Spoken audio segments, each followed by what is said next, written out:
First up this week is the security news. Apple drops a lawsuit to avoid exposing secrets. What does it mean for the security industry if Microsoft locks down the kernel? Exploding pagers. More things from the past. Adobe Flash exploits. Robots that get rid of your data. PKFail is still a thing and more significant. Android TV malware is back, now with conspiracy theories. When DMA attacks, gamers are not nation-state attackers. The story of a .MOBI Whois server, a better Bettercap, and when not to trust video baby monitors. Then we have an airing of a Below the Surface episode that I did with Todd Beardsley from CISA, who is one of the leads on the CISA KEV known exploited vulnerability catalog. All that and more on this episode of Paul's Security Weekly. This is a Security Weekly production for security professionals by security professionals. Please visit securityweekly.com/subscribe to subscribe to all the shows on our network. It's the show where exploits run wild, packets aren't the only things getting sniffed, and the cocktails flow steady. It's Paul's Security Weekly. In 2024, the future of identity, security, and digital transformation converges at Octane, hosted by Okta. On October 15th through the 17th, join the brightest minds in tech and business in Las Vegas or online as they explore groundbreaking innovations and unveil the latest Okta solutions to keep your organization secure, connected, and ahead of the curve. Whether you're a developer, an IT or security leader, or a visionary, Octane is your gateway to transforming tomorrow today. Security Weekly listeners only need to pay $100 for your full conference pass for Octane by using the discount code OKTNSC24 at securityweekly.com/Octane2024. You can also stream the event live on okta.com/Octane. Quick question: do your end users always, and I mean always, without exception, work on company-owned devices and IT-approved apps? I didn't think so. So my next question is, how do you keep your company's data safe when it's sitting on all those unmanaged apps and devices? 1Password has an answer to this question: Extended Access Management. 1Password Extended Access Management helps you secure every sign-in for every app on every device because it solves the problems traditional IAM and MDM can't touch. Check it out at securityweekly.com/1Password. Coming to you from Purgatory Studios in semi-high definition, compliments of Darth Vader himself, this is Paul's Security Weekly, episode number 843, being recorded on Wednesday, September 8th, 2024. I'm your host, Paul Asadorian, joined here in studio by none other than Larry Pesce. Woo! What's up, man? Hey, it's been a couple of weeks. It's good to have you here. Man, it's been an interesting couple of weeks. It has. It has. I don't know. Fall hit and things got crazy insanity. for everyone. Like I've got insanity between now and the end of the year. It's just bizarre. I've got my November right now is looking good. Looking good. Yeah. My November's got a good one in. I got to go back to Amsterdam in November for a week. Okay. But oof. Yeah, oof. Mr. Josh Marpet is here with us. Josh, welcome. Hey, yeah, this fourth quarter is going to be insane. I have people dropping classes on me. I have to cancel a conference, I think, that I was planning on doing. B-Sides Delaware is back up and running. So November 8th and 9th we'll be there. Oh, it sounds like what I should do for my November trip. Come on down. B-Sides Delaware. You're the next contestant on B-Sides Delaware. Right. Miss Mandy Logan is here with us. Mandy, welcome. Why, thank you. And I'd say I'm mostly worried about the next 2 weeks. I feel like getting through that is all I can focus on right now. The rest of Q4, I don't know. But I do want to give a shout out to our listener, Gray Fox. I've meant to, he helped me greatly at DEF CON while I was gooning and had a particularly complex situation come up. And also, I just want to say, I feel like he's a good guy, awesome listener. I think he's eye patch quality person. Eye patch quality. Yes. I love it. Yes, great. I will also reiterate Gray Fox is freaking awesome. Absolutely. Yeah, I recognize him from the Discord. Exactly. Yeah. Exactly. Mm-hmm. Which we still have a Discord. We don't hang out as much I mean, anymore. I'm there. Don't use it. Oh, okay. Just because we don't stream live anymore, that there's no live conversation. So if you are listener if you're of on this show Discord and you go to Discord, say hi or something. I 'cause, usually like, have the it- conversation is still going. I mean, there's little yeah. conversation there, but we're still there. Yeah, I have it open, and if someone tags me in a message or direct messages me on Discord, I will respond. Yep. So Same. Same. Well, I mean, yeah. not necessarily direct message, just because there's weirdos out there. But if you yes, at me on the server, then yeah, there's some responses that happen. I don't get too many weirdos on Discord. Usually they're actual people. Some level of validation has to be done, but yeah. Yep. Not to say some of my friends aren't weirdos though. But, Right. you know. Right.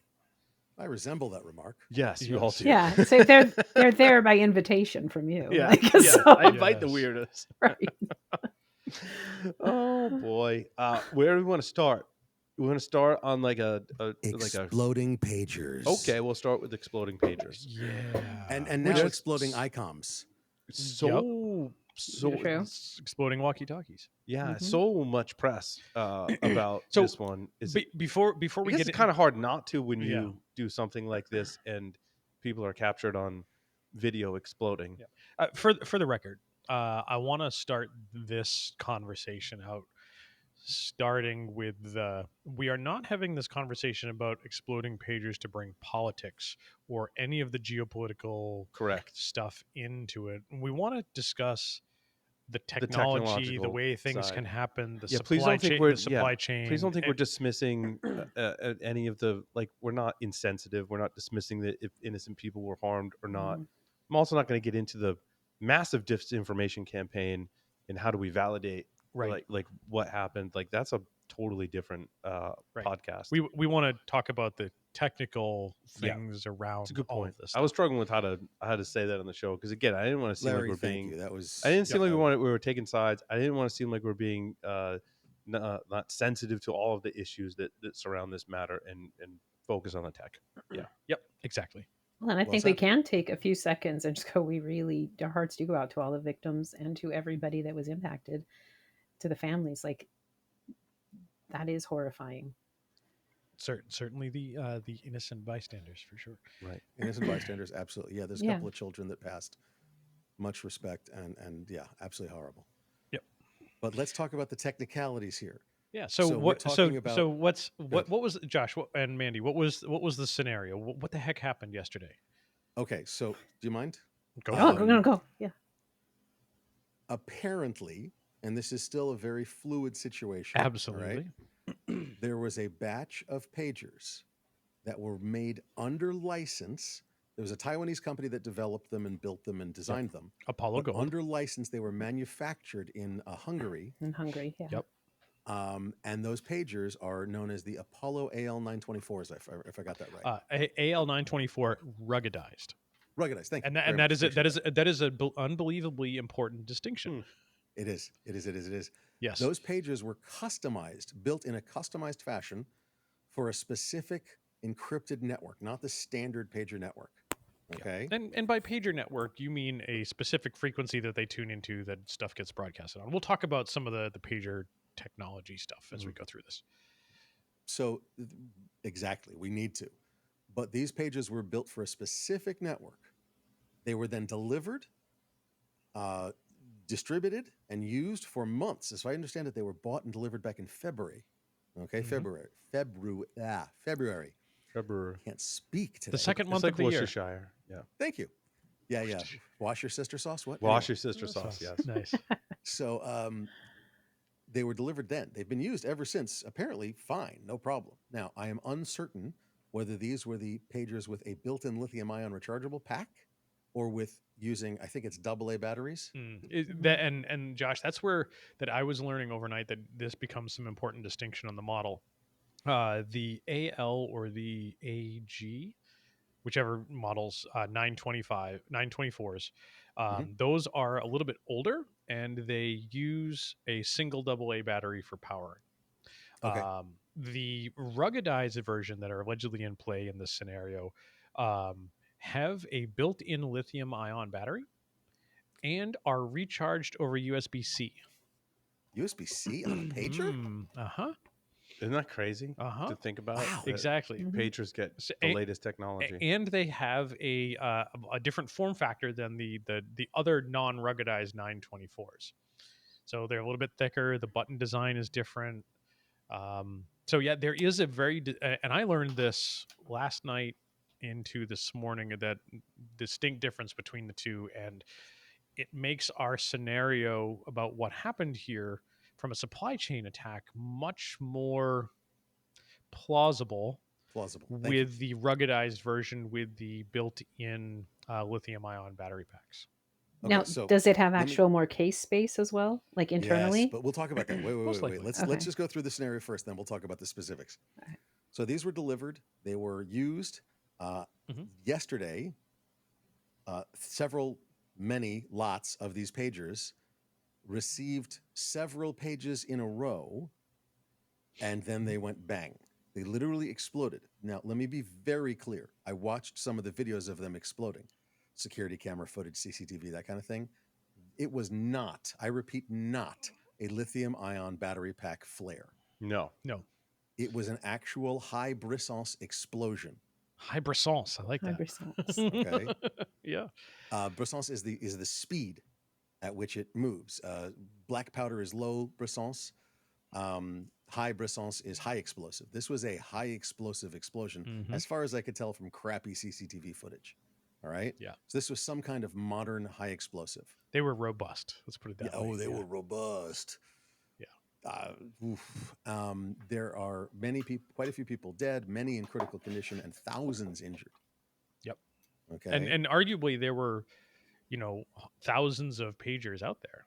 It was a big. That exploded. Nobody said how many pagers were delivered in that batch, but I got the feeling it was a lot of them. Yep. But these pagers were specifically used by Hezbollah because cell phones pose too much of a risk for communications. Well, for being tracked. Is that true? And Or more tracking. So one, if we think about Mossad has tailored so much of their information gathering around cell phone collection, meaning cell towers, intercepting traffic, integrating, exploiting the devices because they have location awareness. They connect to specific towers for two-way communication. So those devices all could be absolutely. One, communications could be intercepted. Two, they can be tracked for their location. So that's let's be clear about this. Does anybody know how many of the leading cell phone forensic and cell phone tracking and cell phone attack in terms of like spyware are Israeli? Majority of them. Yeah, all of them. I was going to say all of them. Yep. All of them are Israeli companies. So Hezbollah went, yeah, let's not do cell phones. Right. Good move. Yeah, Let's smart. go to pagers. Also in 1996, Mossad killed a Hamas chief bomb maker with a cell phone. With a cell phone. They stuck 20 or 30 grams of PETN into the cell phone. And when they were listening, and when they listened, it was him, and it wasn't his phone. They gave it to they managed to get it to one of his cousins or whatever. But he was known to take phones and use them, so they couldn't track which was his. But they waited until they knew he had the phone to his ear, and then it was not fun. Yep. Very large explosion next to his head. He got a little bit of a migraine permanently. Yeah, just a little bit. So then the fun thing happens is that everybody thinks it's over. Oh, well, so we haven't. Let's finish up on some of the page description of the pager, because one of the big things that I think so many people are shocked about is that it's a pager. Well, it's a pager, and oh my God, pager networks still exist. Yes. Here in the U.S., pager networks are still all over the place. Healthcare is a big use of pager technology. I want to say on one of the shows you were intercepting pager traffic live. Yeah, you could.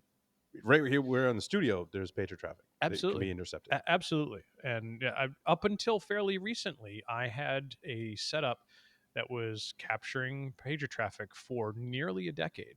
Right, nearly a decade. I mean, not quite that long. I think it was like 7 or 8 years, and I just recently shut it down because it was in a Raspberry Pi Model 1. To give you an idea how long ago it's been since I built that, like the RTL SDR required a special pigtail to attach it to an antenna type of thing. So old. And I just recently shut it down. I don't know if I could tell you where the SD card is with all the pager data on it anymore, but yeah, it's super simple to do. And I think that one, yeah, pager networks are still active. That's one of the shocking ones. The other one was that that I think many people are shocked in is that the level of coordination required to actually have all of those pagers explode at the same time. Right. Not that hard. Exactly. And I think that's one of the things that many folks don't understand is the way arguably the POXAG protocol works. It is a broadcast medium.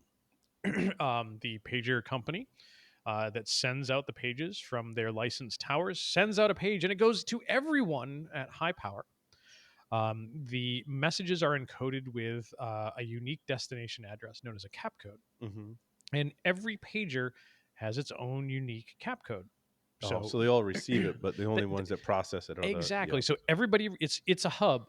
Everybody receives all the messages. They inspect the destination address and go, "Yep, nope, that's not for me." Oh, and there's another page. Oh, nope, that's not for me. There's another page. Oh, nope, that's not for me. Oh, no, that one's for me. Beep, that's beep, how you beep, can beep, easily beep. intercept them because it's a broadcast. It's a message. broadcast. Yeah. It's a hub. You could easily use a hacker F1 for this. Absolutely. Yeah. You can use an RTL SDR for that. Yep. Okay. So it's All a they had to broadcast do- medium. So all they need to do is send multiple of these messages to make sure that everyone got gets it. Right. Send multiple message to a specific cap code. And the firmware was programmed to recognize that cap code. I would venture to guess. So so this was execute ordered 66. Yes. Yeah. Yes, exactly. Yeah, exactly. Now, there's a couple ways that they could have triggered an event. It could have been a special text message to unique cap codes. It could have been a special 66? message. Was it 66? Did I get that right? Yep. Yeah, you got that right. It could have been a special message to a specific cap code that is programmed on every one of these devices. Yeah. And I say programmed in a special kind of fashion here, in that either one of the 924 pagers have the ability to listen to multiple cap codes. So in the old school one, you have that one little alpha pager. You got one address. Right. The newer models became programmable, that you could change cap codes. You could have it answer for multiple. So like you could you forward one message and it ends up like a mailbox. It beeps like multiple devices, just like this. So that said, it could have been programmed by a user on the front panel of these devices or through some software, or it could have been an additional cap code for processing in the software, in the firmware running on the pager itself to Sorry, execute. I just had a moment. No, I sneezed and I went to go push my cough button. And I'm like, I'm sneezing, not coughing, and hesitated. And then I pushed the wrong button. It's okay. It's all good. It's all good. It was a very strange moment. So very, very easily for them to coordinate an explosion by sending of all of them at the same time, by sending a single message or a single message multiple times to be received by all devices and processed in whichever manner happens to conduct the trigger effect. So it's interesting because, okay, so now the pagers go off. Now we'll discuss how that happened or the physicality of it in a moment.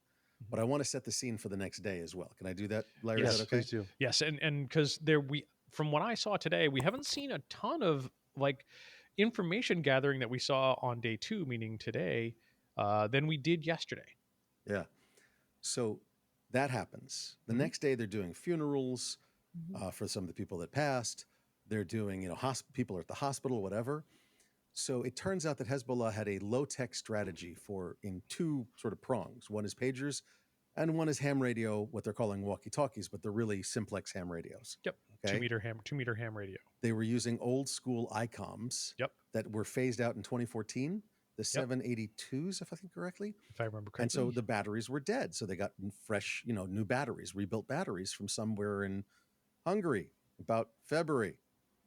And so today... Lithium-ion batteries, no less. So hold on. Yeah. So Mossad knew that they would switch to a different medium and also attack that. They were using both mediums at the same time. Oh, they were okay. Okay. That would make sense. It wasn't that they switched. They were using both at the same time. What happened, and Mossad has neither confirmed nor denied it was them. Well, yeah. Right. Sorry. But I allegedly. Think it was I should use the word allegedly. I think it was a freelance agent named Motorola. Yeah. But anyway. Wow. So anyway, today... it also, in this case, it's probably eek-om. So today, those ICOM ham radios, walkie-talkies, some of the batteries started exploding in very similar fashion as the pagers. Now, there's an interesting difference what's there. that word, Josh? High brisance Yes, explosions. with high I love the way brisance you say that, explosions. yeah. Yes. Hi, Brissons. Interesting difference, however. The pagers are normally like, where do you hold the pager? It's on your belt, right in front. Yep. On the side or in front.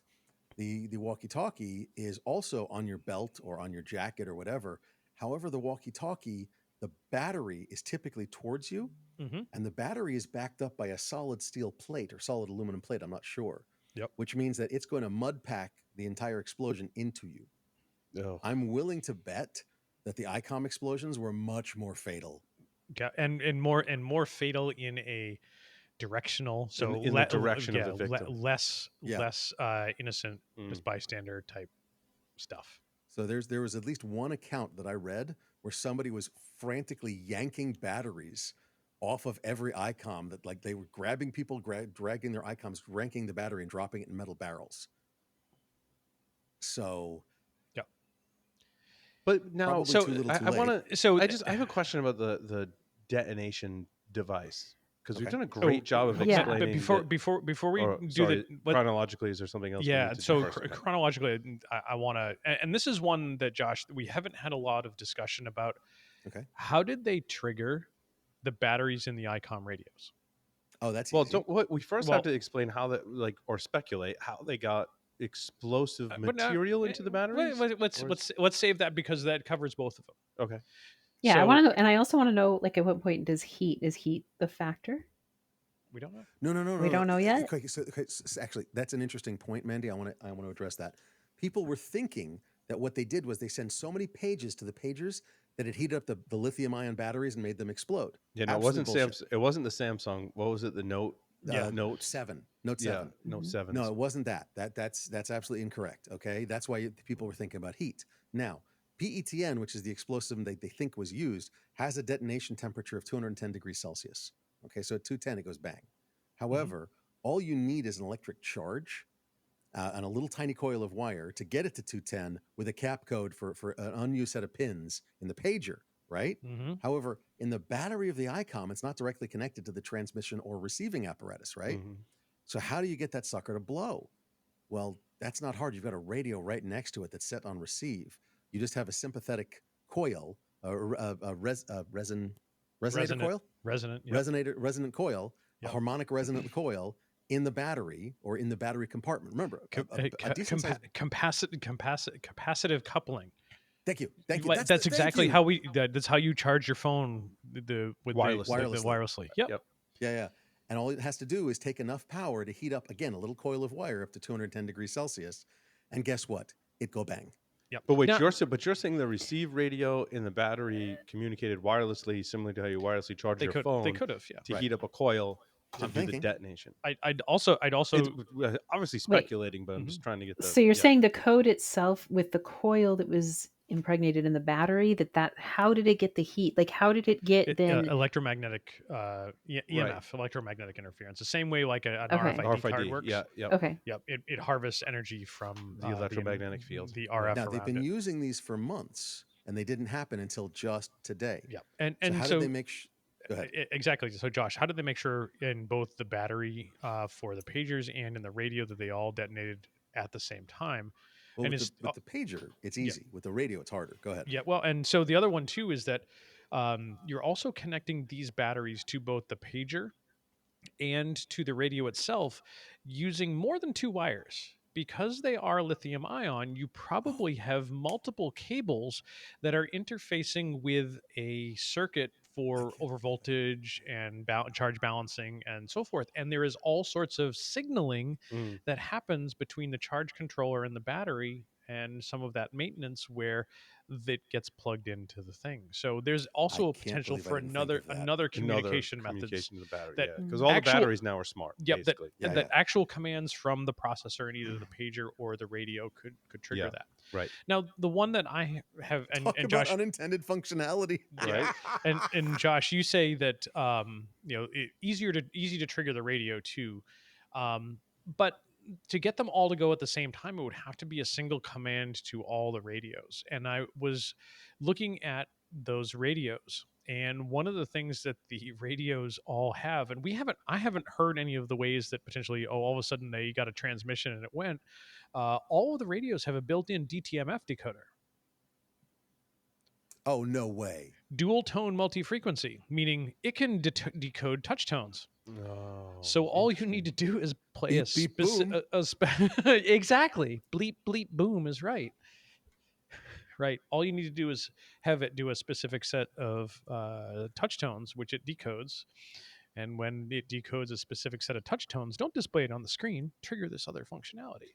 Now this was, Oh, I that's mean, brilliant. this was obviously a well-planned operation and Oh, yeah. intended to be. So here's my speculation: intended to be like an all-at-once kind of thing. Yep. Like we get the pagers, then we get the radio communications, because now cat's out of the bag. Yeah. So I believe the intention was to make this as far-reaching as possible, because whoever did this, speculative Assad, was banking on the fact that, like, once we do this, then their operations are going to change to detect and prevent this attack moving forward. So basically, they had one chance to do this. Now, knowing that the adversary is going to change tactics now, Yes. to prevent this from happening. And arguably, knowing that now both of these devices have the batteries that could be manipulated, instead of having 4 cells, they have 3 cells, and the 4th cell is in fact explosives. Right.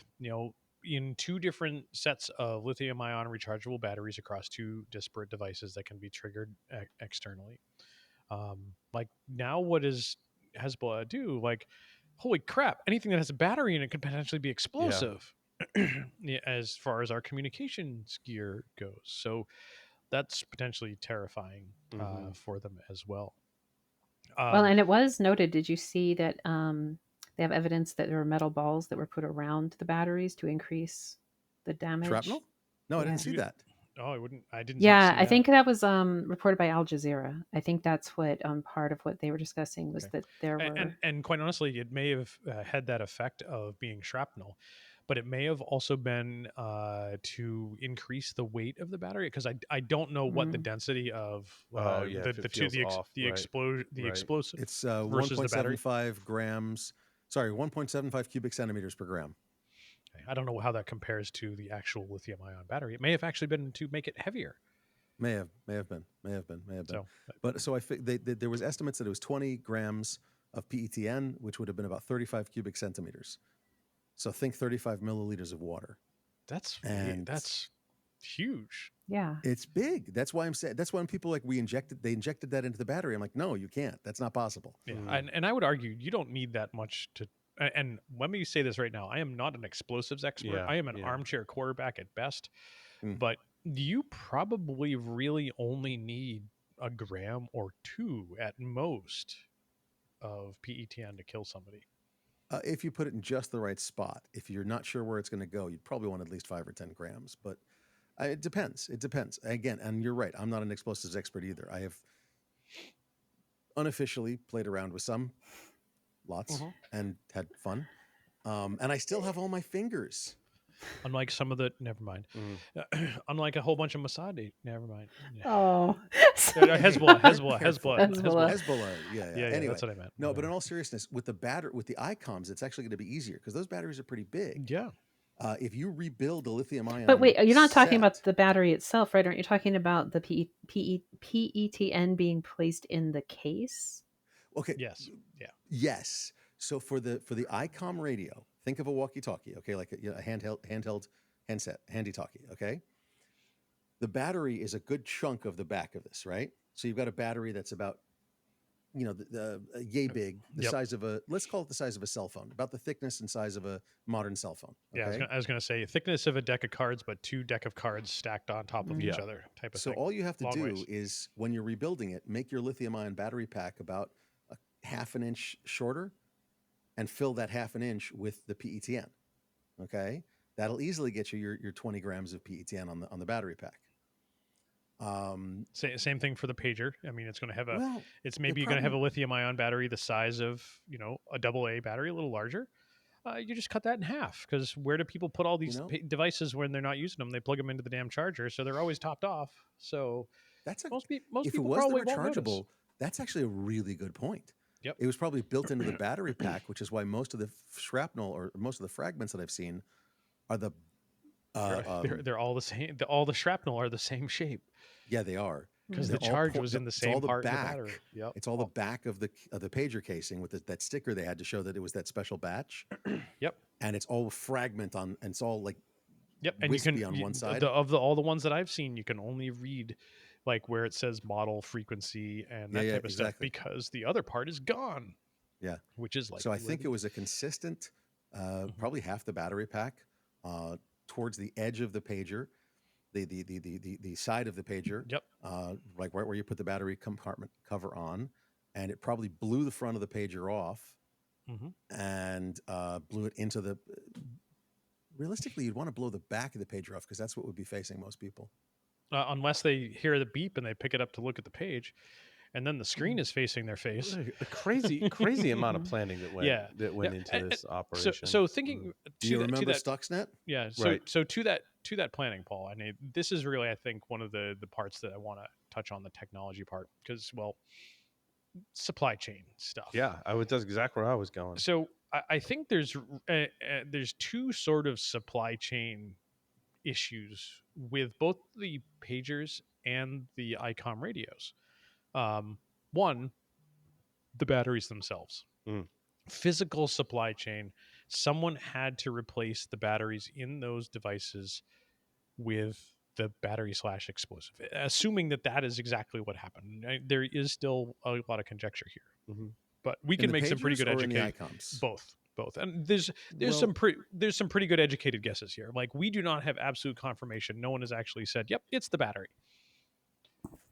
We can really guess. Yeah, most of the discussion is conjecture. Yeah, but interesting. The supply chain is fascinating in that how do the both adversaries or folks defending, right, have to think about the supply chain in different ways. Like for example, we think about it when you buy a Hacker F1 from AliExpress. We consider the supply chain. Adversaries now of us, right, have to think about their supply chain because attacks can go in both directions. So everyone has this supply chain vulnerabilities that can be exploited. Yep. And on the hardware and on the battery side, I'm only talking hardware supply chain. Yeah. Like, we haven't even talked about the software supply chain yet. Right. Because if you think about in both of those cases, let's take the pager one first. If the pager received a message and triggered some functionality to ignite the explosives, it's got to be code in the firmware that processes that. First, process that. And from what Josh is saying, that these were built in a custom factory to have custom encryption because pager traffic is unencrypted. POXAG pager traffic is unencrypted. So if they added encryption to this is a total custom one-off, which is a prime opportunity because someone is in there monkeying with code to add the encryption and keys to add additional functionality to trigger additional messaging to make batteries explode. The radio one's a little bit more difficult, I would argue, because I don't know what the programmability is for firmware on those ICOMs. I would venture to guess that, you can program them with a computer to add frequencies and talk groups and all of that type of stuff, typical ham radio stuff. But I don't know what the firmware, arguably, hacking scene looks like or how easy it is to update the actual firmware. Because now, we don't know, Josh, if those ICOMs were actually using encrypted communications. Ham radio is supposed to be unencrypted by its nature. And if they were doing the custom work for the pagers to doing encryption, I'm wondering if they were doing similar on those ICOM radios, because everything else would have been in the clear. Yep. It's interesting. I don't know.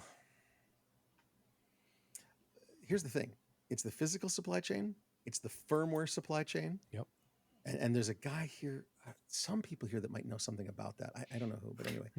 Yeah, I've not looked at firmware for ham radios or pagers, so I can't really comment with any. The supply chain is interesting about that because how do you? But then we can go to like, how would you validate the firmware from these devices? And there's a lot of factors that play into that. I've never tried, like, how would you extract firmware from a pager? I'll let you know in a couple weeks. Yeah, right. Because as all of these stories were unfolding both yesterday and today, I was looking for these models on eBay. I was able to get the old school AL or AF 924s, not the ruggedized ones. Mhm. So if anybody has one and they'd like to send it my way at a reasonable cost, I will happily remunerate you. But the ICOMs, on the other hand, those were dime a dozen on eBay, and I picked Yeah. up a couple of them this morning for under $50. Nice. So when those are received, I will be pulling those apart and seeing about dumping firmware on some of them. Right. Because I that's what I venture do. to I venture to guess that it's some kind of real-time operating system or just microcode. It's not a full like firmware-based operating system. yeah, like no, Probably you not, see on yeah. it's devices. like you're going to be bare metal. Yeah. So if we go with Paul's idea that it was coordinated for pagers and thinking they would move on to the icons, Icons. icons, what would be the next order of communications Yeah. device Now, they would how do go they for? communicate? It's a great question. I mean, even more interesting, right? What's the next operation if they had planned that we're going to go from pagers to the ham radio? Mm-hmm. Like, what's the next play? I know, because we're going Sonic to signals. fax machines. Like, Yeah. Yeah. What's the next 1990s tech? Exactly. There was a meme I saw where the new Hezbollah communications technician, he's holding pigeons, you know? yeah. IP by avian carrier. What is that? Yeah, RFC 1149? Something Mhm. like that. Yep. I mean, you're not wrong. I mean, arguably, what's some of the next ones, Josh? We've uh, they probably don't have the technology because they tend to go low tech, so that couldn't be tracked. I mean, arguably, I think one of the next ones that I think it was we Bin Laden that used couriers and didn't use electronic devices At to, all. to Yep. communicate, At all. right? At all, yeah. Yep, but it's slow and inefficient. Sure. I wouldn't be surprised, Josh, if we see some of the new technology that is hard to track, can do short messaging, something like paging could, Mhm. and I would not Oh, be like LoRa like implement your I own was just thinking LoRa. LoRa. bingo, Yeah. Own bingo. LoRa network. Yep, LoRa and Meshtastic. Mhm. Meshtastic. That's it. Yeah. Yep. So a big call to the community: make sure you get your Meshtastic stuff tuned up, and there's some sniffing. There and is also there's some software-defined radio stuff out there for if you're Meshtastic that I haven't gotten to work yet, but if you're interested in this too, there is a Darknet Diaries episode, I believe. It was that podcast that talked about the shady companies that made air quote secure cell phones yes. that they would distribute to criminals. But in fact, a lot of those companies were very crooked and would sell access to the data. I think it was like one of the largest busts in like U.S. federal crime history. Took out like so many Mm-hmm. arms dealers and drug dealers because they had access to the air quotes so-called secure communications. They had a back door into that and Mhm. were monitoring all of their communications and coordinated a bust. I believe those Darknet Diaries. It's Yep. very similar to what we're talking about Yep. today. And other options, what could be around, potentially Wi-Fi, Bluetooth Low Energy.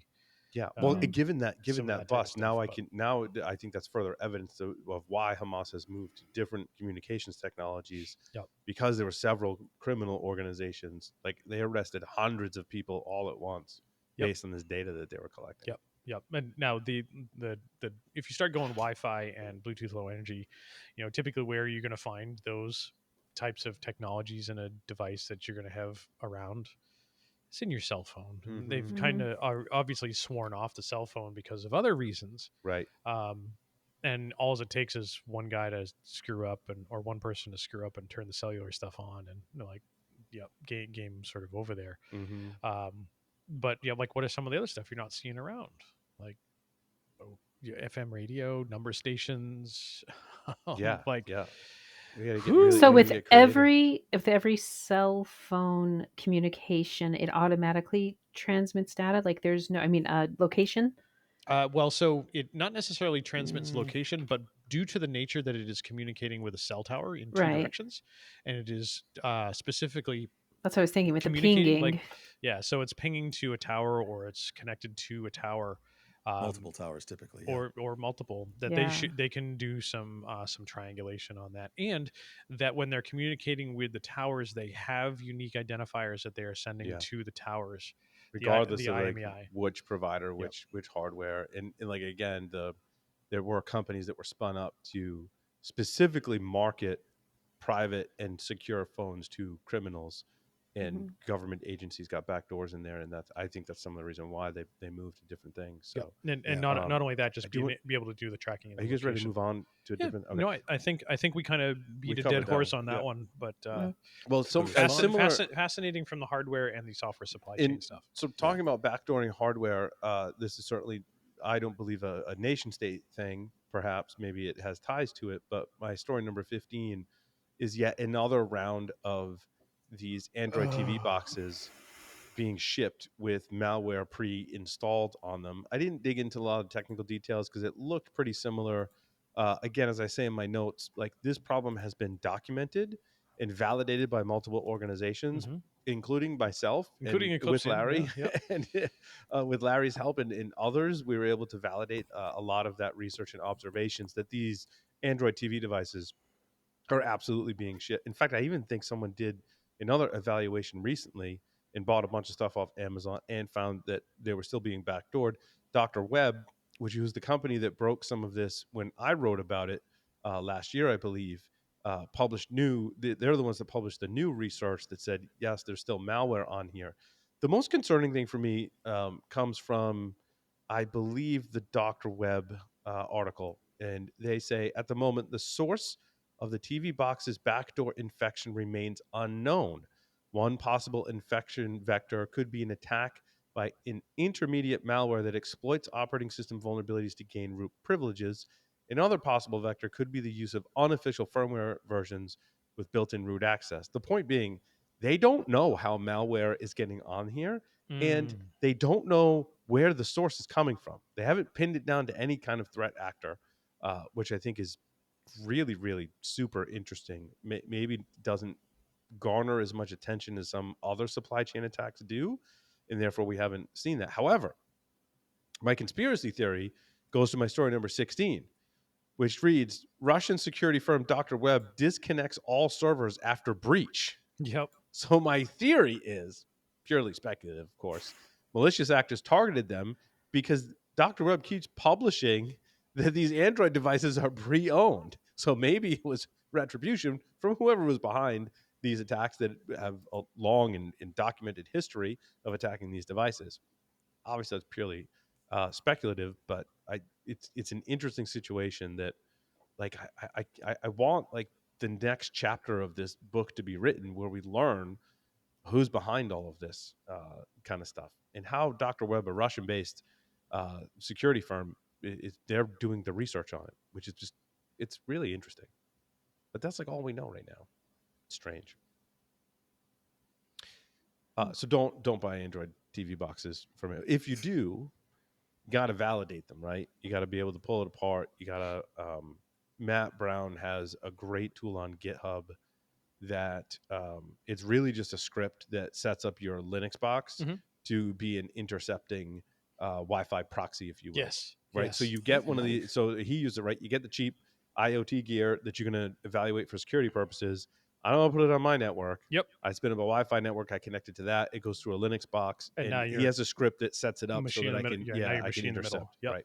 Yep. Wi-Fi interception proxy, which is amazing.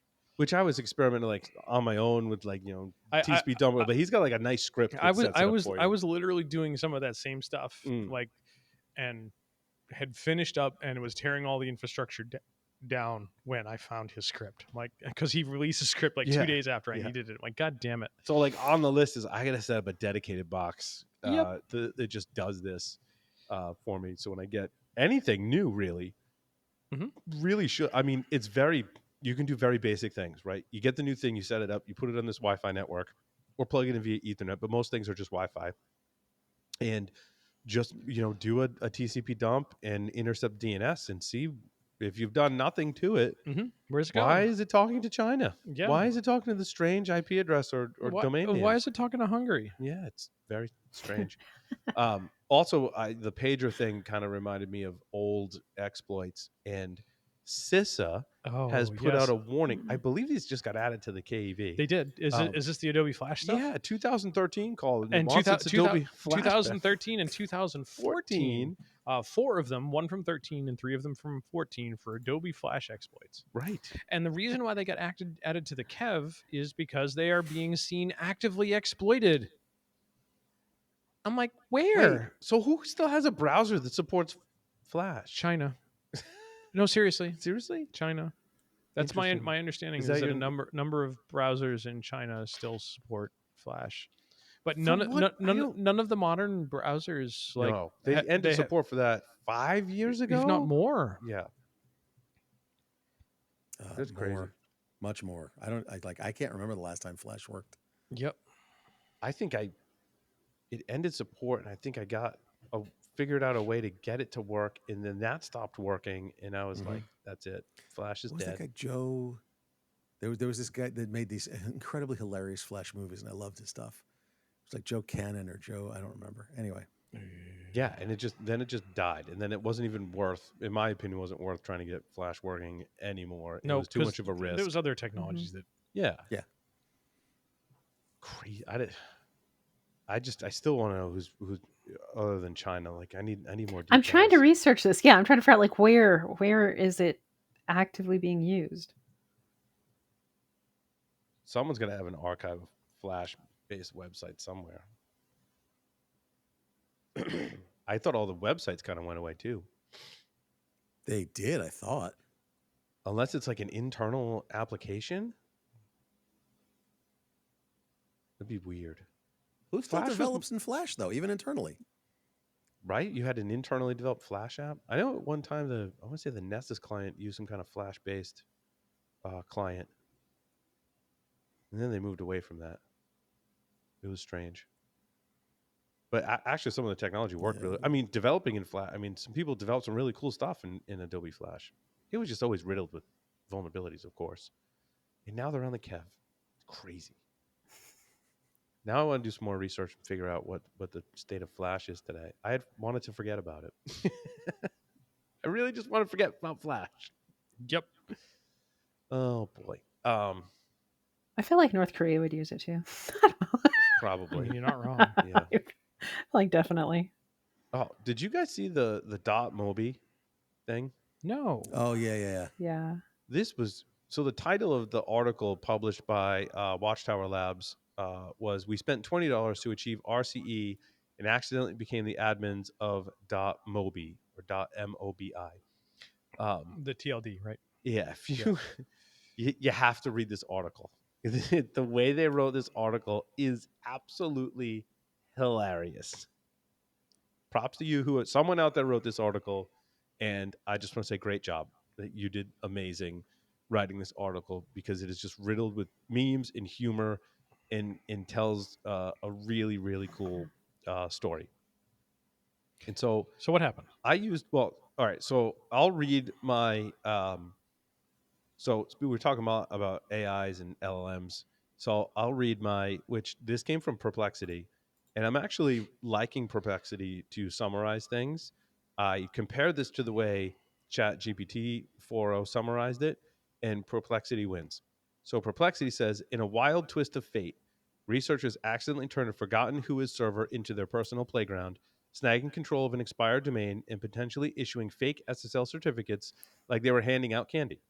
Turns out even the internet has its share of abandoned properties. Just don't be surprised if a rogue researcher moves in and starts throwing parties. Remember, folks, always keep your digital real estate updated, or you might find yourself on the guest list for a very unwelcome surprise.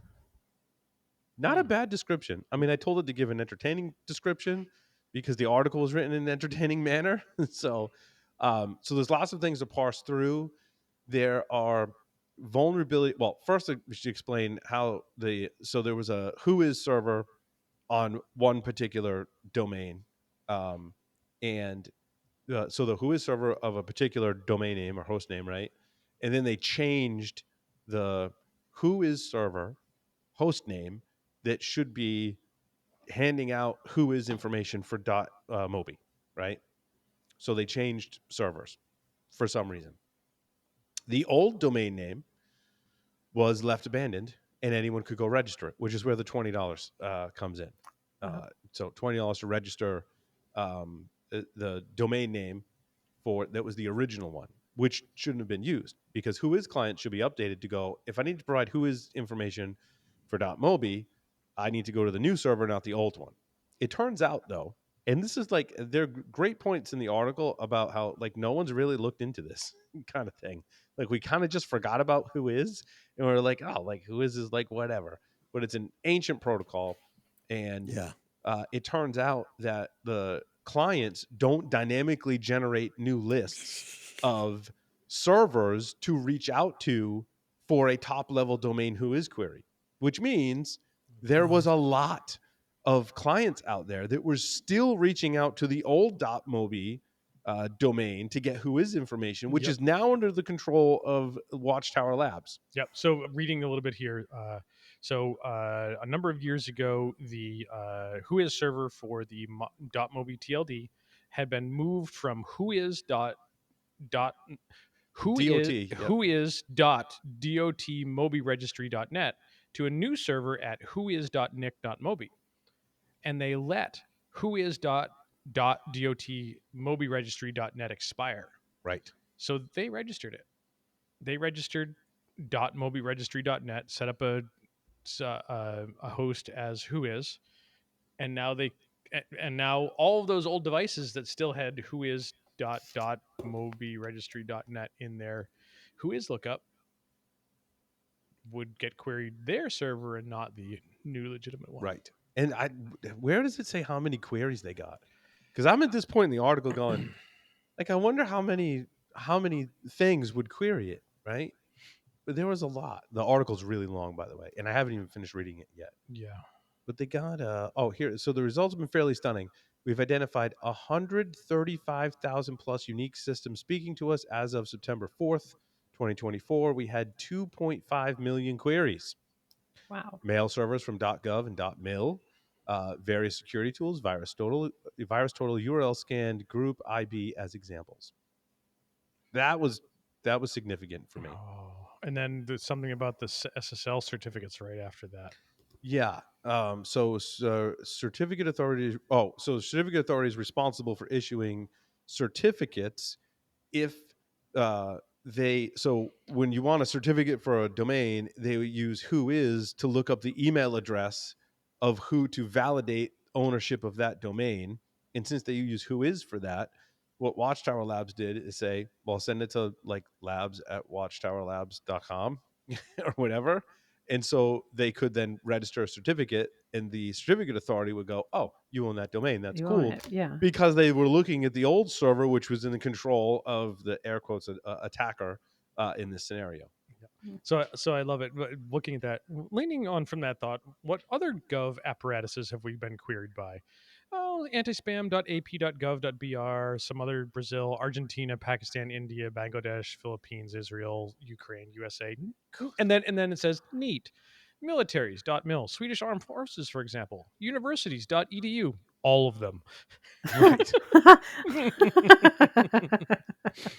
But then they started talking about, so like if you control the Whois server and these clients are querying the server, you can send back whatever data that you want to that basically software on the system.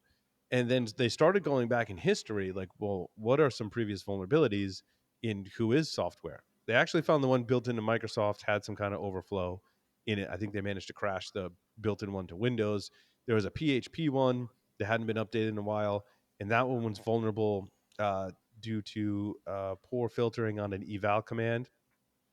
They can basically put any PHP code inside the PHP application. So basically remote command execution, if you will, in PHP. And then there was another one, it was PHP Whois failed to ban, had a 2021 CVE that had vulnerabilities. So I guess not a lot of, but when they queried the entire CVE database to see if there was any software that had disclosed vulnerabilities that got a CVE for a Whois client, they only found a handful. I think 25 vulnerabilities out of the whatever 40 plus thousand CVEs from 1999 on. They only found like 25, and only like 3 were significant. which means there hasn't been a lot of research in this area. Craziness. At that point in the story, I kind of stopped, and then it goes on from there. But Yeah, I think those are the major points. Some of the TLS ones were great. They tried to register some certificates for .mobi domains. They found one that a couple of them wouldn't register it because they couldn't validate Whois addresses and so forth. And then they found one. Wait, was that because of the certificate authority wouldn't? Yeah, the certificate, issuing certificate authority would try to validate with Whois about the domains, and they couldn't. And then they found one that gave it a different error, and it was like something wasn't quite right. Hold on, I have to sneeze here, but I'm going to keep going. And Good job using the mute button. Yeah, what they ended up doing was taking the legitimate Whois response for Microsoft.mobi and put it on their evil Whois server with a few little changes to make it accurate for what they wanted to do. And then they did another request from that certificate provider with the modified yet more legitimate response from Microsoft.mobi, and it accepted it. So they were potentially able now to get a certificate for Microsoft.mobi through this provider. We lost Josh. He's fixing the internet. He'll be back. Yeah, once you get that all fixed, Josh, please rejoin.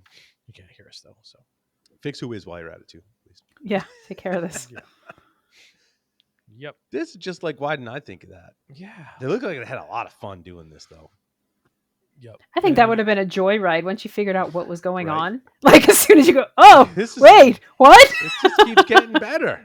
Yep. This is great. I agree. And like this, looking at this, that they found 1, 2, 3, 4. What was it? 7 of the certificate authorities that would accept the Whois. I think that confirmation. The preface of all this is you would have to. They lay out the scenarios, right? Like either you're an adversary in the middle, or you own the Whois server in the way they did, or what was the other thing? Oh, or you find like a vulnerability and exploit it on an existing Whois server and take control of it. Right. All of which is not all that like. It's not a stretch. Any of those. Well, maybe the man in the middle thing might be a stretch, but. Yep. I love some of the memes. There's one it looks like from XKCD where there's a bunch of blocks at the bottom creating a wide base, and then there's this one little peg, and then there's all these other things that are on top of it. Yeah, that's a popular template. Yep, and it's Watchtower buying a domain at the base, and then there's the little peg is Whois. Yep. So all you got to do is take that peg out, and everything for TLS falls down. Oh my gosh, that's my favorite article of the week. Just really fun story. I'd like to welcome some additional folks to this segment tonight. Mr. Sam Bound is here with us. Sam, welcome. Thank you. I'm glad to be here. And Mr. Lee Neely is here with us. It's great for my favorite Wednesday evening fun group to hang out with. I'm going to say that's not Lee. He's too skinny. He's been replaced by a pod person. Pod person. And we don't mean a podcast person. I can neither confirm nor deny that. The Glomar response. There we go. I'd like to jump into one of Sam's stories that caught my eye is that Apple is seeking the dismissal of its lawsuit against the NSO group, citing risk of exposing vital security information. This is interesting. We had Lee Kim on last week. And again, I'm not an attorney. She is. She's awesome, by the way. Make sure you go listen to that because I learned so much from Lee in last week's episode. I think Mandy did too. And one thing is when you get into a public legal dispute, there's something called discovery that many of us are familiar with. Those that aren't, like each side can request information, and depending on the type of court case, that discovery information can be made public. Yep. And that is what Apple is concerned about, is that during discovery, they may be compelled by the courts to disclose information that could leak vital security information. Sam, I get that right? This was your story. Well, they didn't say that, although that's true. They said they just didn't trust the court to be able to conceal the information. Sure. I think even if it's theoretically under seal, it often leaks. But it shows a major reversal. And this, I think, is a fundamental principle. I mean, if you read the book Spam Kings, there was a time, I don't know if it's still true, when basically all the spam in the world came from like 3 or 4 people. Yes. And when the security problem is like that, then you can actually solve it with the legal system. All you do is jail those people and it helps.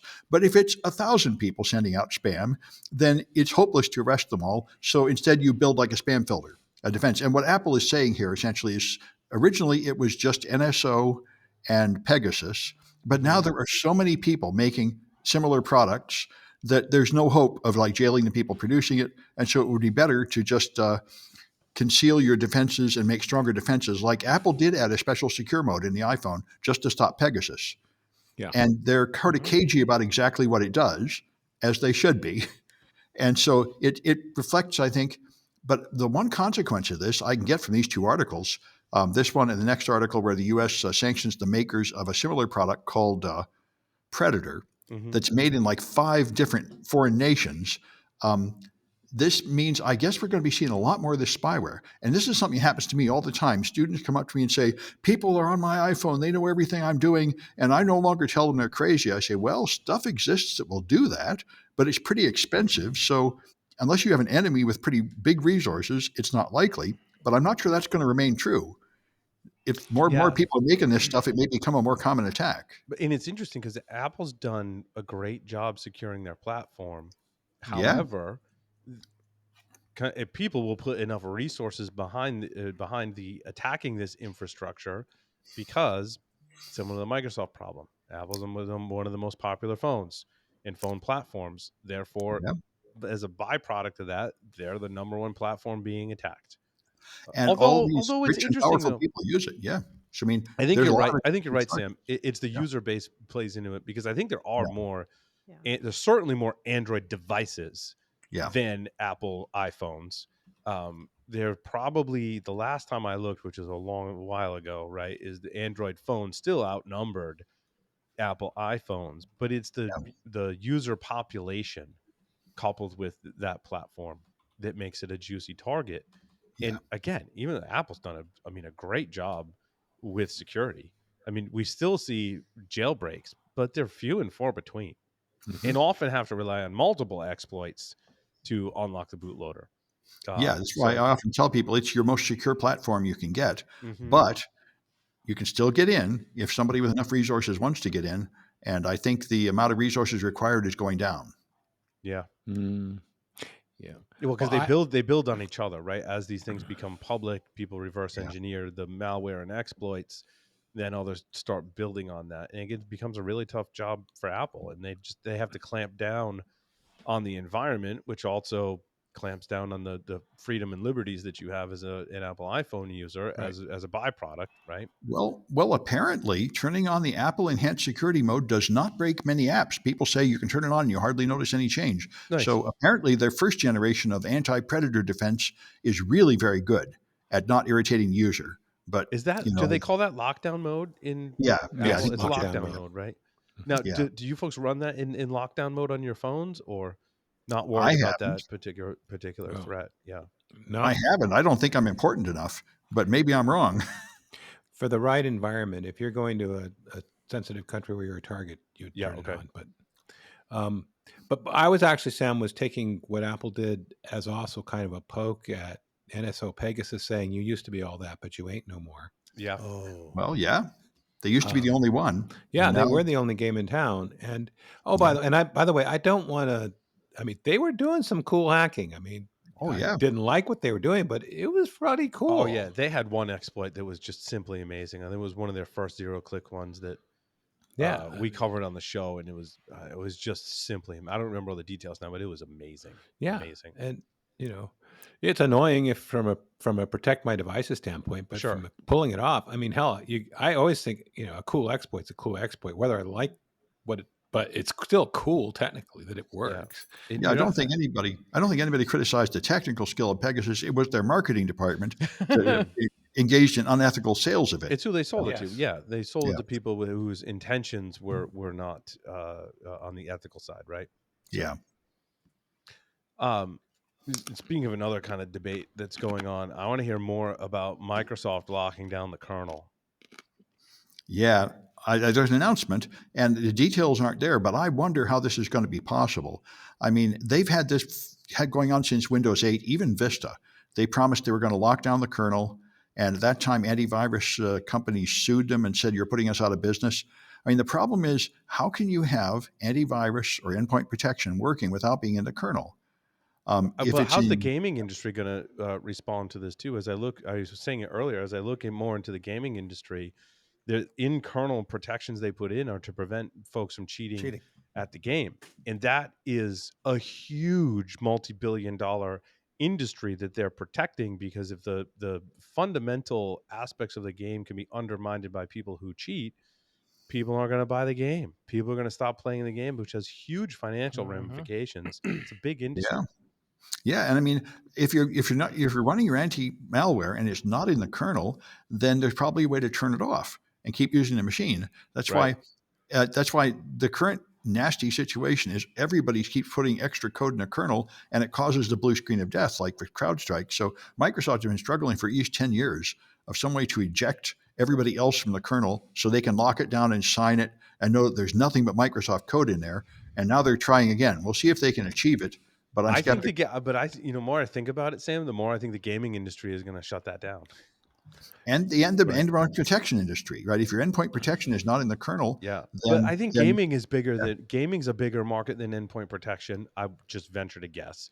It might be. But also, the gaming industry fuels people buying copies of Microsoft Windows as well. So Microsoft has skin in the game in this scenario as well. Do they come up with a middle ground where it's licensing and it's scrutiny? But as we've seen with drivers, Microsoft says they analyze the driver code before they sign it, and they've gotten better at scrutinizing that code. But obviously, we still see a ton of vulnerable drivers, which is how people are getting around kernel protections and EDRs. They're bringing their own vulnerable drivers to the party. Well, if I was Microsoft, I would make an enterprise edition with the kernel locked down and you can't play games on it, and charge extra money for it, and then have like home edition for the gamers.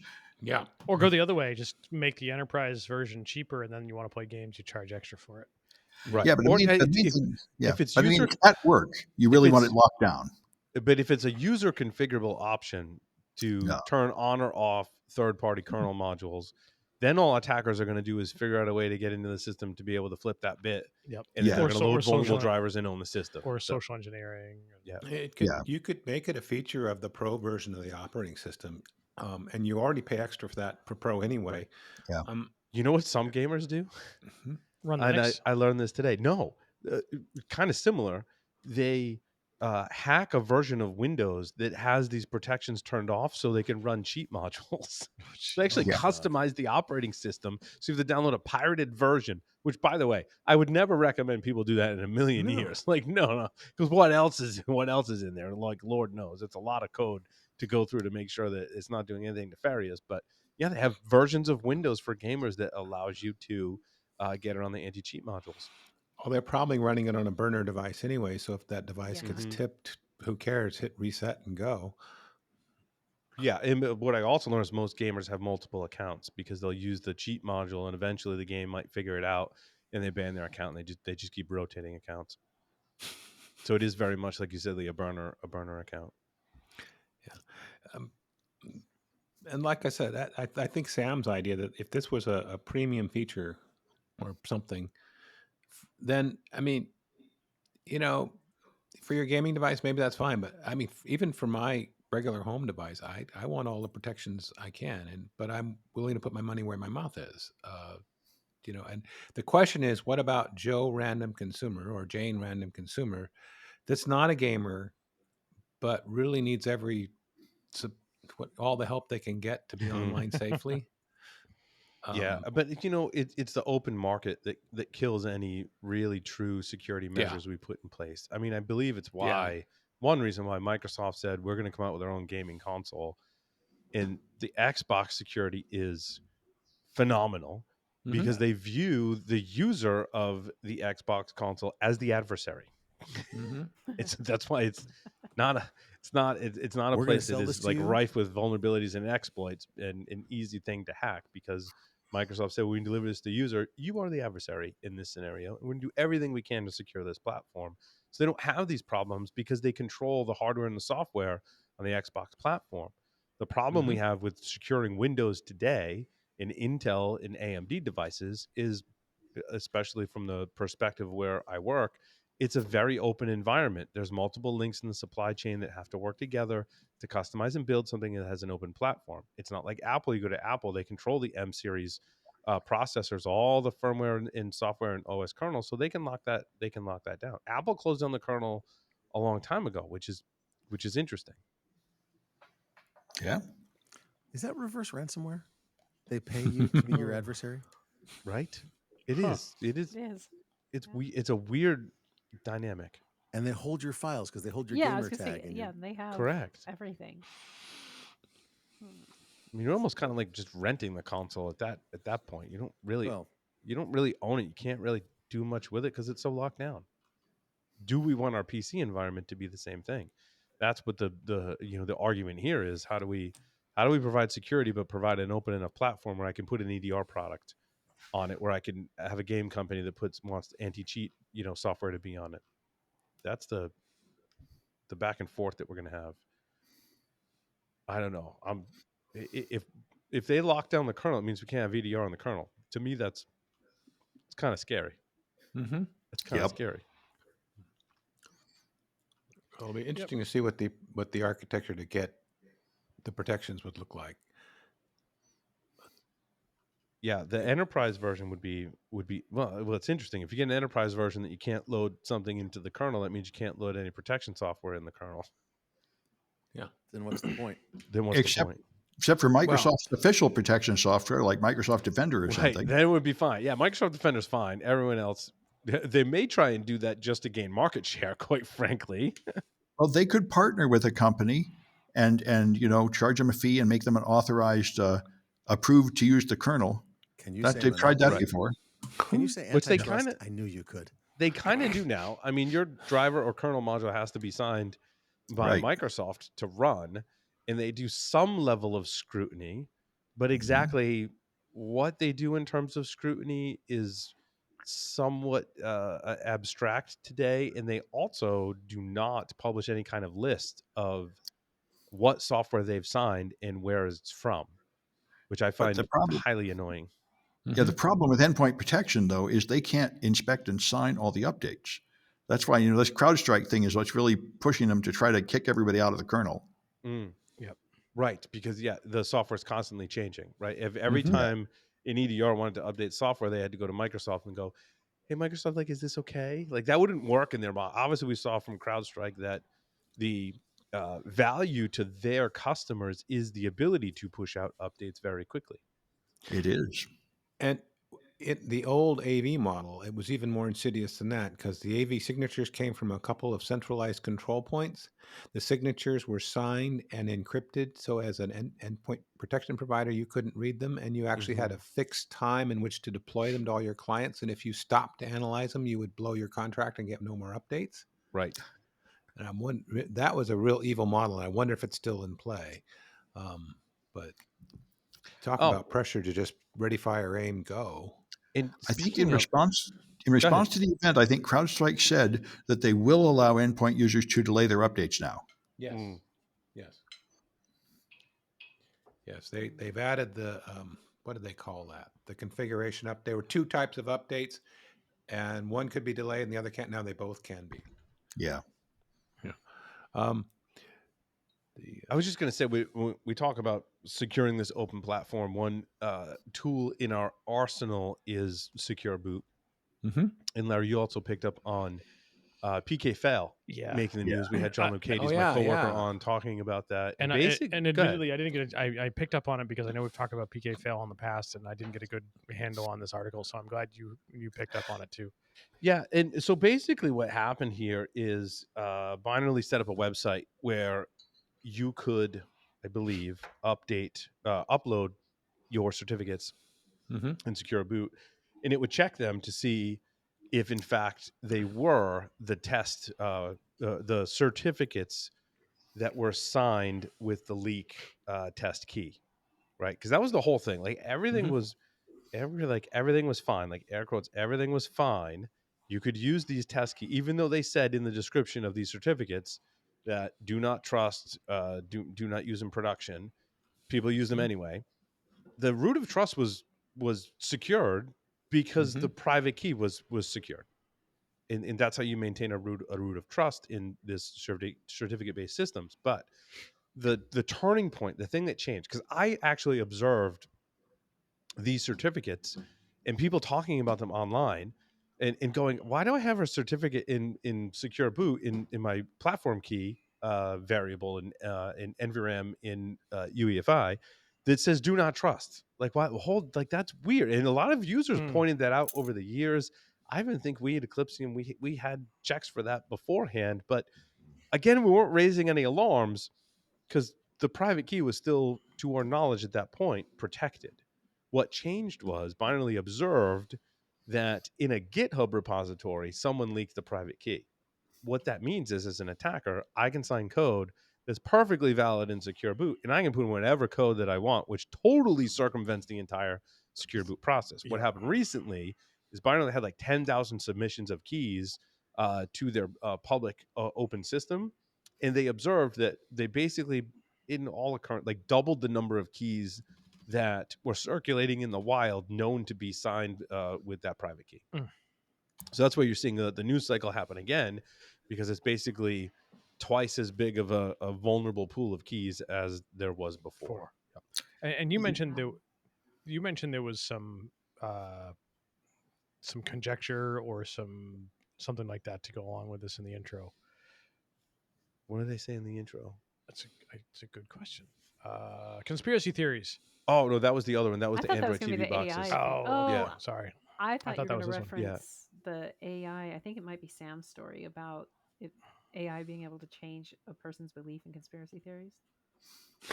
Oh yeah, that was we had multiple conspiracy theory things. But that's the basics of the PKFail, in why it's being Nice. you know, which is kind of interesting. So it was bad. Now it's doubly so. Basically, we discovered there was more manufacturers that shipped this certificate in your platform key that was signed by the private key that leaked. And, you know, I think this demonstrates something I found out when I audited Android apps. Evidently, most companies don't have anybody from the top to the bottom that understands anything about cryptography. They just copy and paste it. No manager audits it. Nobody takes a look at it because they make ridiculous mistakes. If anybody understood cryptography, this wouldn't happen. Yeah, that's why I started teaching cryptography. The fundamental principle in cryptography is it's called a private key for a reason. Is that should be kept private because MSI, as an example, I'm not picking on MSI, but they had a leak. And when researchers went through the leak, they were like, there's private keys in there as well. And again, this on PKFail and the MSI incident and others underscore exactly what you're saying, Sam. It passes through so many hands. And it's really easy to have a leak of this nature when someone's like, I just got a GitHub repository. And I put the private key in there, and they're not like, no, you should protect that. Much like secrets in a web application, that needs to be protected. Well, that's true. But the other thing I'm thinking is even a fairly non-technical manager should be able to say, all right, what is the secret? Where did you put the secret? How do you know you kept it secret? In simple terms. And if you don't have good answers to those questions, we can't ship it yet. Yeah. It comes down to both policy and procedures for your organization, for development, but also having checks and balances in that process, in your development process that looks for, I mean, GitHub does it for you for secrets, right? You need something in your process that goes, hey, before you make that commit, you've got a private key in there. Don't do that. Yeah. And the thing marked do not use and do not trust, this doesn't set off any warning flags anywhere in your process. Yeah. Well, that's the thing. Some of it's a shared responsibility. And I think folks like AMI and others were very vocal that, look, we told the manufacturers that you should not use this. And John and I established in that, like, you need test keys to be able to test stuff, right? And AMI, Phoenix, Inside, and others were very, at least I think 2 out of the 3, maybe all of them, have been vocal about, like, hey, we told you this was a test key. We told you not to use it in production. We even put in the description that you shouldn't use it in production, and you still use it in production. Yeah. Don't do that. Yeah. Paul, you know what happens when you make something foolproof, right? You build a better fool. God makes a better fool. Mm-hmm. Yeah. Somebody makes a better fool, right? Or they build a better fool. A better full of peers. Well, we're supposed to have security audits and checks and things to prevent all this. Right. Security audits.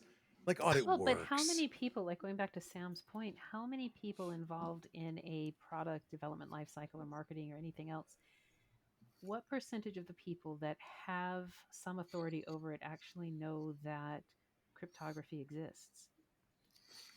Evidently not enough. Well, because I mean, What not is just this the product, like cryptography not you just the keep developer, talking about? right? I feel like there's a large portion of individuals, layperson, they don't know that cryptography exists. Well, and also, but I think it's education about UEFI and secure boot. And having built and deployed a number of PCs over the years for the podcast, there was a point in time where it was a nuisance or annoyance. Like before I started at Eclipsium, I was like, oh, that's that like nuisance annoyance thing. Like I had to older systems have this compatibility mode between BIOS and UEFI. I'm like, it's super annoying.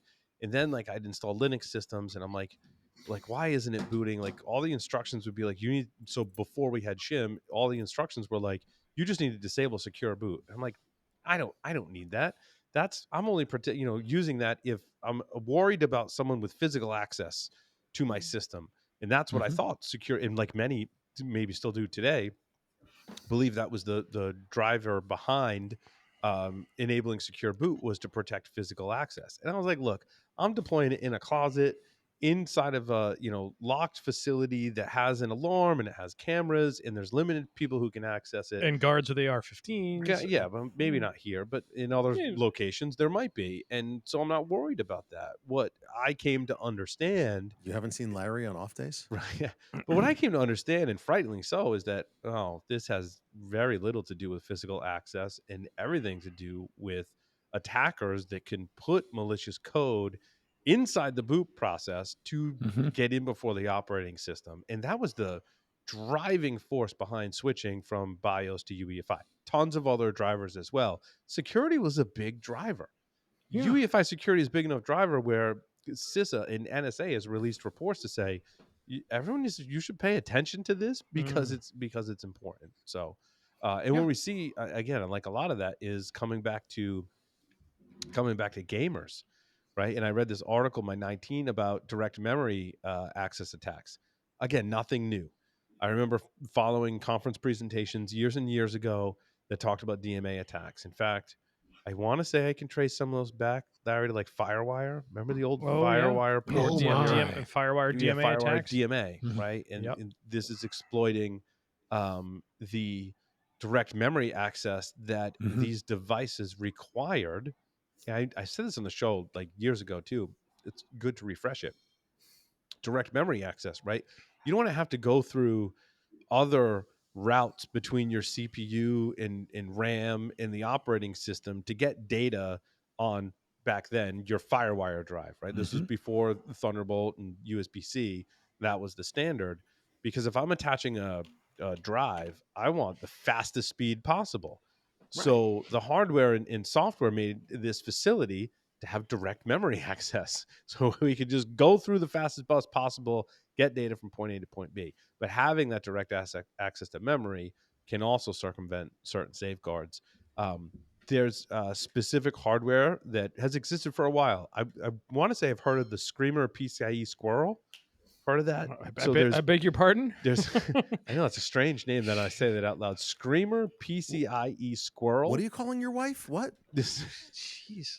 Leet DMA, Enigma-X1, and USB 3380-EVB, to name a few, is what the article said. So there's specific hardware to carry out these attacks. And they say it can be PCI Express slot, such as an M.2 slot, or via a Thunderbolt port. Again, this is nothing new.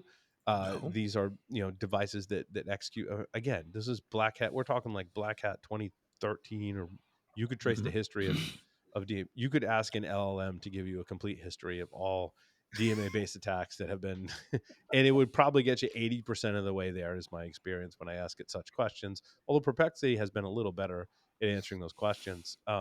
So gamers are using some of these techniques, specifically the EFI. So not even UEFI, but just going to the bootloader, your EFI partition, and executing, because those bootloaders load before the kernel, allows them to get around the anti-cheat thing. I found the YouTube video I watched. Again, I didn't validate everything in that YouTube video, but it was a pretty good like walkthrough, general overview of techniques that gamers are using to get around and do some cheating. And I think it's just a matter of time before more malicious actors are using these techniques. The DMA attacks are not the ones that require physical access. Obviously, I'm not as concerned. Again, going back to my physical access concerns, but this can be executed through software. So like if gamers are utilizing these exploits before the operating system, gamers are not nation states. I think this gets lumped into a bucket of only nation states are using these lower level attacks. Well, gamers are doing it. So why wouldn't attackers are going to pick up on that? I think they haven't, largely because we cover lots of stories where they're just bringing their own vulnerable driver and they don't have to. Right. Well, I'd argue the gamers are using it for a different outcome than the nation states. Agreed. I mean, they're using it to cheat at games, right? Yeah, right. The nation states are just using it to cheat at a different game. Yeah. Oh, yeah. Oh, nicely said. Oh, nicely put. Yes. Yeah. Oof. So, I mean, I'm still worried about DMA interfaces where you don't just let anybody put random hardware onto that interface. Because it is a DMA access to your machine. Apple made a lot of changes. I think I talked about this with Zeno Kova, who he and Kobe Kohlenberg, is that his name? Toby Kohlenberg? Toby Kohlenberg. Yeah. Yep. I believe they did a presentation on that. And when I interviewed him on Below the Surface a while ago, he said there was other people doing that. And I think it was him and Toby that went to work for Apple. And Apple actually put in protections against that. Yeah. I'm not sure today how they fare with the latest attacks and the latest defenses. I haven't looked into it, but I know Apple at least got better. Right, which is cool. Raising the bar is good. We're always going to be able to jump over the bar, but the more we can keep it raised, the better. Right. So yeah, it's pretty cool. I mean, you should definitely read the article because it kind of walks through a little of the history and does a good job explaining DMA attacks if you're not familiar with them. Sorry. I talked a lot. I needed some bourbon to quench your thirst. You got to lubricate the voice box. Bourbon is the best. Right. Yes. Right. So, I mean, you were harping on cryptography. Are people really reusing nonces? That's your story number. Maybe not intentionally. 13. Literally, a nonce is a number used once. Is what the term, right? Isn't that what the phrase? Number used once is what non number stands used for. Once is what non stands for, right? And apparently, yes, our friends, if you will, at Trail of Bits, publish an article. Friends don't let friends reuse nonces, and are identifying certain scenarios where a nonce was reused, and that's like one of the fundamental concepts in cryptography. Like why we have a number used once is because it applies to the good cryptography, right? You guys can explain it better than I can. Single-use piece of entropy, right? Yeah. Well, it's easy to say, and it's hard to do. Like use a random number. It's easy to say that. When you actually try to build something, how are you going to keep track of all the nonces you used and make sure you don't use them again? It's right. Yep. But a nonce is essentially a random number. Is that? Yeah. Right. Because the nonce has to be random. So randomness is implied, but a nonce has to be I guess random number would imply it's a unique random number, right? Yeah, but you have to not use it twice. And the making a random number is really hard too. I mean, that came out. I remember saw Dan Kaminsky presenting on that when they tried to figure out why 1 out of every 1,000 certificates all used the same private key, RSA certificates, because the random number generators weren't very good and they would produce the same number. And right now, our listeners at home are shouting pseudo-random at you. Well, maybe not. In modern Intel processors have a hardware random number generator. This is true. That should be really random, but people don't use it because they assume it's been backdoored, a lot of them. Nice. I will also say that some of our listeners in the UK are also giggling every time we say nonce. Wait, why is that? It means something completely different. Oh, Which What does this is it a mean, family Larry? show. okay. Family show. I'm sure you can all Google it. So yes, it means something completely different in the UK. But I think, to be fair, a bunch of people just set the nonce to 0 and never vary it at all. I mean, they don't even make the slightest attempt. Right. Mm-hmm.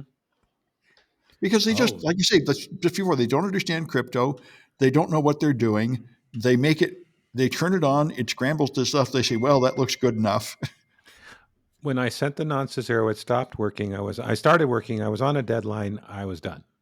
Well, yeah, they probably think they're doing the right thing because they are afraid of math. I think because people get abused around fourth grade in American education, they spend their life terrified of math and hiding from it, like people who can't read and find ways to cover up the fact that they can't read. Yeah. I think people need to get over it and realize it's not that hard to understand. Speaking of random numbers, anytime we talk about random numbers, we were sponsored by a company that made the hardware random number entropy generators, right? Yeah. Which is a super hard problem to solve, as we Yeah. established. And I remember working for the lottery company, and I don't believe we ever implemented it. But so I worked for a lottery company in like pre-2001 era, and we talked about the cameras that were trained on the lava lamps 25 years ago. Yeah. And That's then Cloudflare. Yeah. at some point in the show, was it Cloudflare Yep. that published an article, like not in the 25-year time span, not that long ago, published that like they had actually implemented something that was looking at lava lamps. Yep. Yeah, I've seen it. They've got a wall of them at Cloudflare. That's what they use. That's awesome. And was that in think that's production cool. at Cloudflare? Oh, yeah. Mm. That's their random number generator. Yeah. Why not? They just need to keep adding more lava lamps to keep it more random entropy, right? I mean, a lava lamp's pretty random. Yeah, and 25 or 50 or 100 of them Yeah. is even more random. Yep. Imagine And it's pretty if, to look at too. I mean, Yeah. Imagine if Cloudflare had a way of, you set up a lava lamp with the right camera on it, and you could get some sort of service from them in return. They could have millions of lava lamps. And only half of I them would be agree. backdoored. Oh, you're reminding me of Static that. images of lava lamps. You reminded me of that crowdsourced software we used to run that was crunching data to find like SETI? SETI. It was crunching data to find SETI. new planets. Was that the goal? Was find new planets or something like that? Radio communications Extraterrestrial from aliens. from communication. space.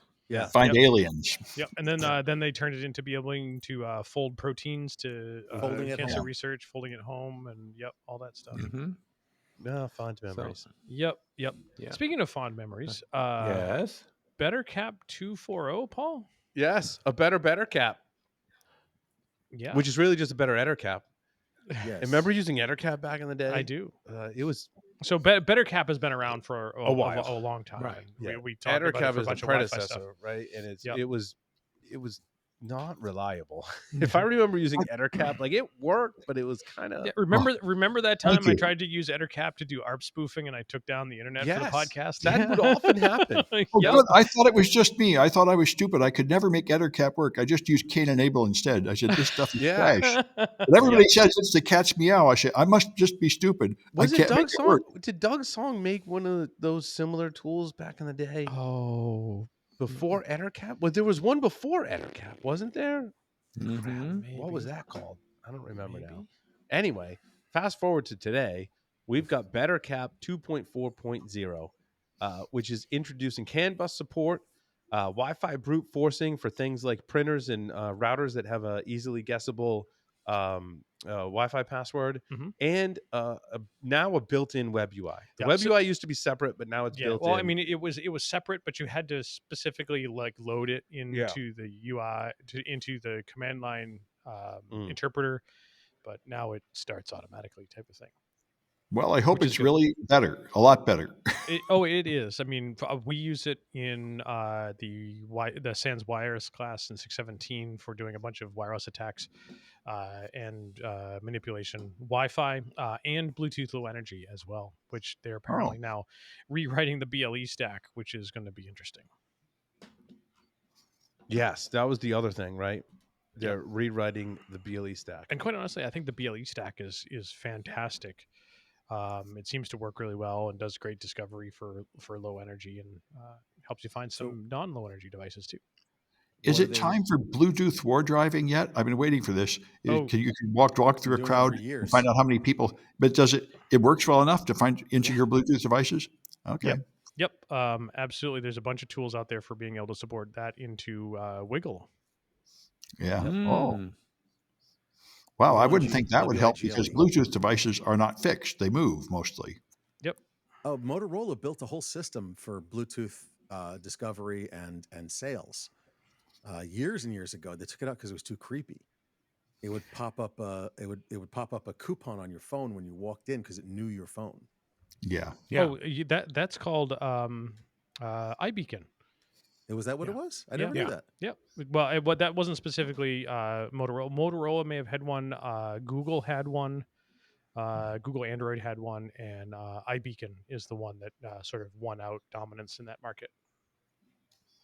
Wait, is that referencing that story we had a few months ago where it was like the entire world had been mapped and there was one country that wasn't mapped because North Korea? North Korea, yeah. Yep.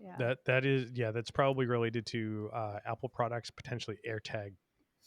AirTag stuff. So trivia question. Tool for ARP, cache poisoning, and DNS spoofing that Doug Song created. I was drawing a mental blank. AI helped me with the answer. ARP spoofing. You're gonna face palm when you hear the answer. It's DSNF. DSNF. DSNF. Doug was before Bettercap, and then we had Bettercap. DS. Doug Song Sniff. Right. Yeah. Right. DSNF. Yep. DSNF. Where wasn't there an Bettercap NG in there at some point? There was. You're right. Yes. Yeah. Yep. Yeah. It's good to see the tool kind of this type of tool lives on though. Yep. Yeah. No, that part's being cool. supported. Yep. Bettercap is really nice. No. Yeah. Yep. I'm gonna have to install it now. So let's see here. Just what see which one your number 2, the train infrastructure. Yeah, I just took a brief look at this one. I'm not logged into Medium on this. You don't need to be. Computer. You don't need to be. Just that click on the sign in with Google. Just close that. You don't need to sign in. He looked at the official documentation from some kind of train website. The Ellister PKP website. Yeah, and looked at some web tool that allowed him to track the trains. Mm-hmm. Again, I didn't write this one up. CZAT7 is a controller, one of the key elements of the integrated automation system of the traction power substation.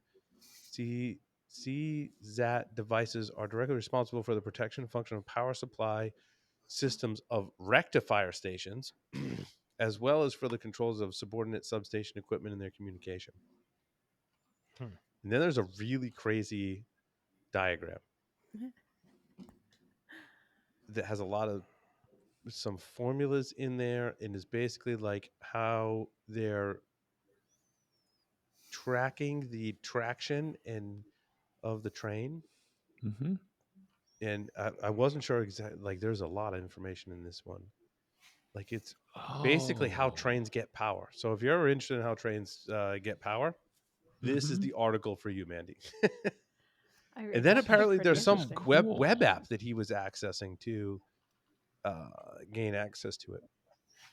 Hey, yeah, that is cool. And the train stuff is interesting, but it's, I don't know.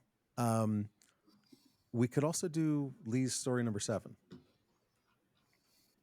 Lee's story number 7. CISA publishes cybersecurity checklist ahead of November election. They published a cybersecurity checklist for anybody that's part of the election infrastructure. Yeah. And it's pretty nicely done, actually. I got to give him credit. It's only a few pages. And actually, what I liked about this is that, okay, this is focused on the election, but if you go through the checklist, it's like, we should be doing this everywhere. It's not just for the election. It's like it's amazing how applicable cybersecurity guidance is to no matter if Jeff were here, he'd be talking about PCI. Yeah, you Everybody got drink. DMARC, you got filtering. I mean, they do focus, and they focus on like email and authentication, which are big attack vectors. Yep. I'm not sure how much email there is on an election system, but it's still good to have your shit together in that space because people click. I'm a big fan of question number 1. Have you enabled multi-factor authentication on all accounts? Yes. Yeah. Love it. Yeah. Yeah, including the guy who won't go there and all the C-suite. Come on. The point is, it's like 3 or 4 pages. It's nothing, right? But it's also as a very first skim, it's not a bad thing.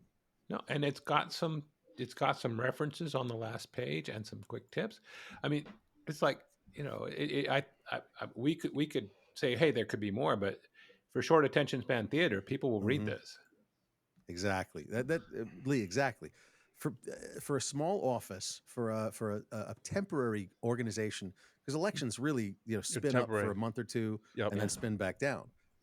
For sort of long term. Well, what are we doing? campaign. Well, I think ballot processing, but also campaigns. Yeah, we've talked about that before. They spin up a lot of infrastructure quickly, and then they tear it down after the election. Right. So, and you don't have time to do let's do all 400,000, 853 controls. Right. But if you're like, are you doing multi-factor? Are you doing, DMARC and DKIM and SPF? Do you have set accounts? You're not doing shared accounts. Like simple stuff. Yeah. But if you do that, at least you've got the majority.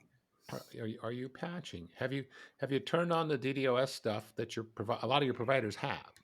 Because I'm thinking, particularly if you're doing an online election system, you got to be DDoS protected. Because hello, this is the kind of guide we need for small office, for medium-sized businesses, for anybody below an enterprise size company or an organization.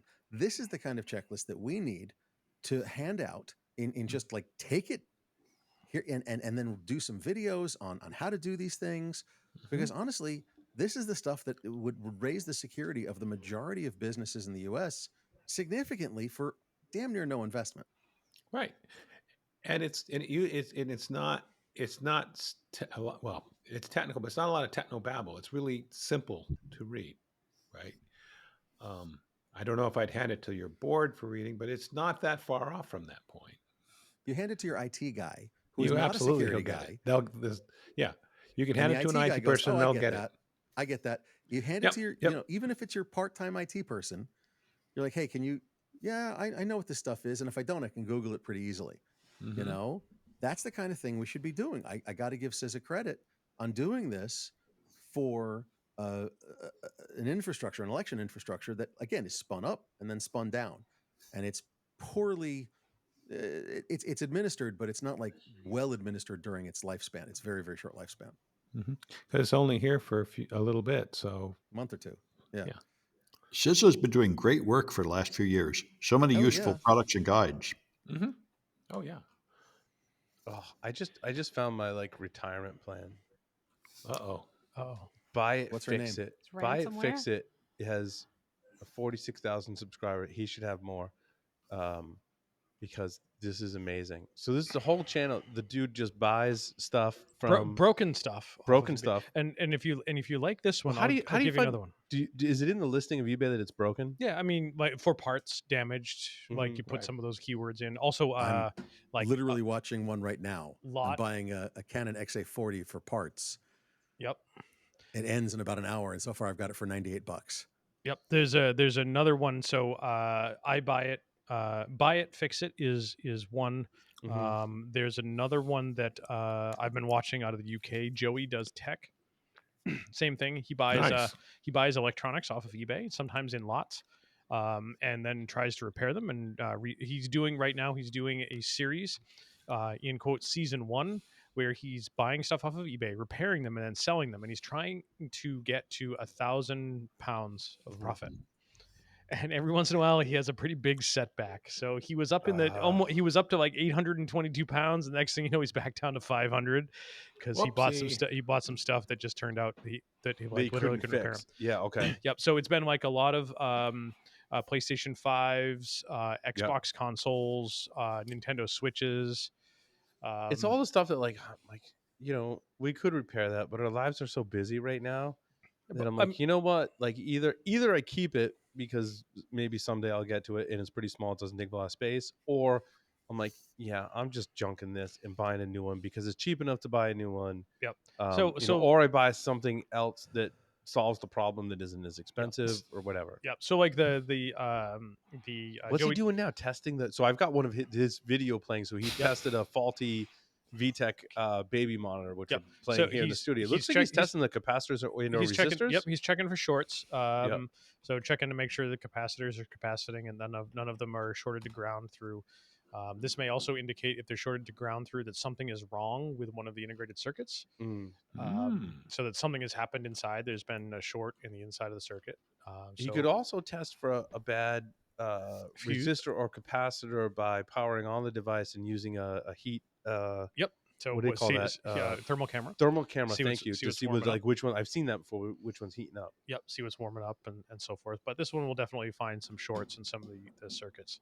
So like the Joey Does Tech guy, one of the couple of videos I've watched over the last couple of days have been he's buying lots of Nintendo Switches, all with various documented failures, like won't power on. And turns out half the time it's just won't power on is a fixable issue in probably like half the case. It's in many cases it is the USB port needs to be replaced. USB-C charging port needs to be replaced. In sometimes he'll find that there's a fuse that needs to be replaced, but more often what fails before the fuse is one of the power chips.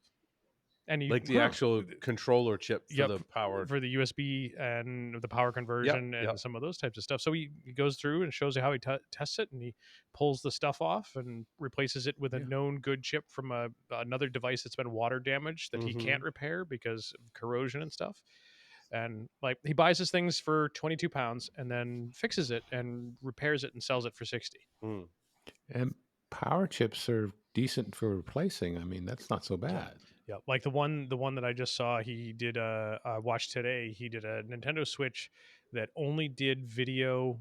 The video output only turned blue, and it's usually because the NVIDIA graphics processor, one of the ball grid pins, has something's happened to it. So he literally took the video processor off.